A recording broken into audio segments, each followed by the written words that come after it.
Hi, I'm Jenny Tebbit from Raising Achievement. We are looking at a video series on discussing underpinning cognitive weaknesses. And this week, we'll be looking at discussing difficulties with processing. Many of our students with learning difficulties have processing delays.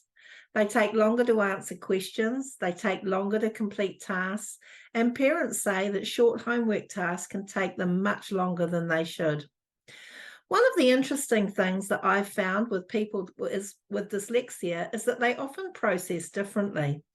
On many occasions, I've asked a room full of people to picture something as simple as an orange tree. I give them a few minutes and then I ask them to describe it.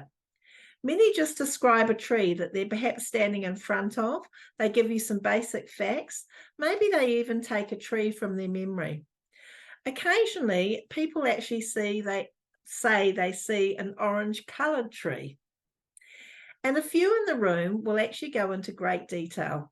They'll walk around the tree, they'll view it from all angles, they'll see it from underneath, they'll imagine that they're looking down on it. They talk about the size, they talk about shiny leaves, how orange trees have thorns.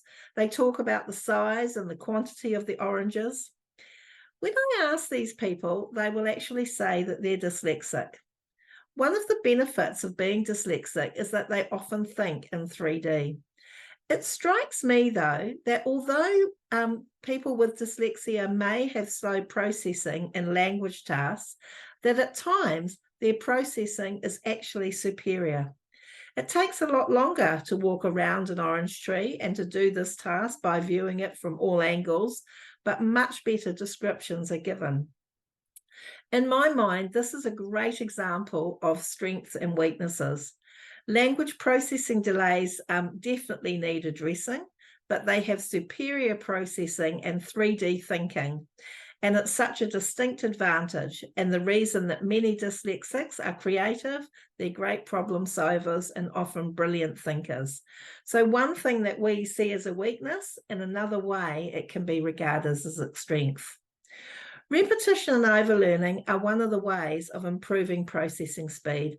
Strengthening the neural pathways for letter, word, numeracy, and writing tasks is a key to improving processing speed. Many of the students that we see for specialist tutoring take ages to find the letter tiles to make a word when we first start seeing them. Their rapid picture recognition is really poor. Quite quickly, we see the speed of this increase. We often play dice and speed games and count the sums or words made in a minute or two. Achievement quite rapidly progresses when we do this.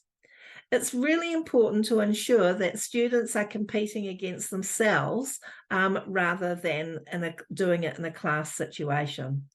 Often our children have difficulty with self-esteem, and they often get stressed if they're doing it in sort of a more public way.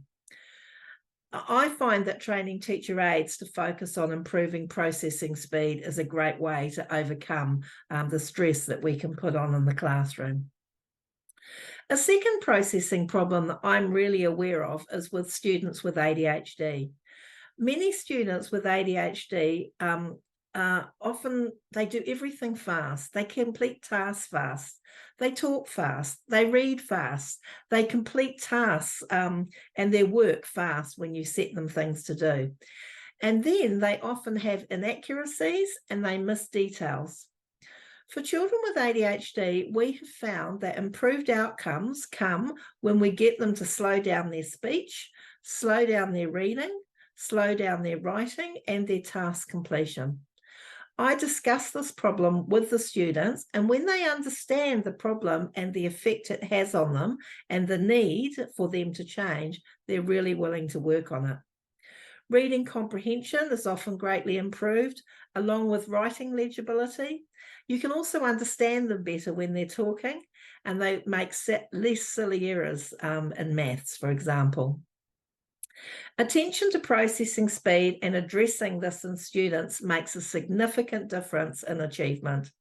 A classroom focus, along with specialist teaching, addresses the problem, often within months.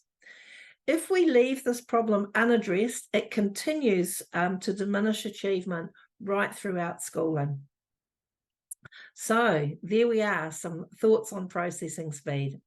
Join us next week when we discuss our last underpinning cognitive weakness, phonological problems. We'll see you then.